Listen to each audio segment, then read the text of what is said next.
This brand is made in the USA by Allied Air Enterprises, which is owned by Lennox International, and the units are available through Hamilton Home Products as well as at the Home Depot. They use aluminized steel primary heat exchangers which resist corrosion but are not as durable as brands that use stainless steel.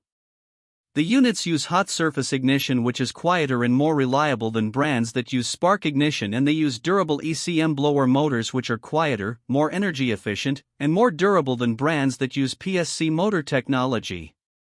Their warranty is not as good as other brands as it does not provide for total furnace replacement in case of heat exchanger failure.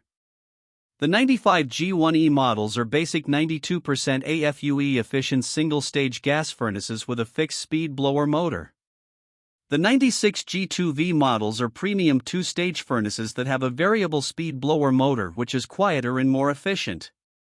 The brand does not offer a model that qualifies for the HvacRepairGuy Ultimate category.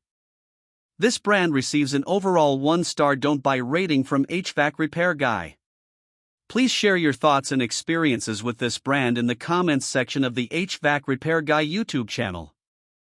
Thanks for watching and God bless.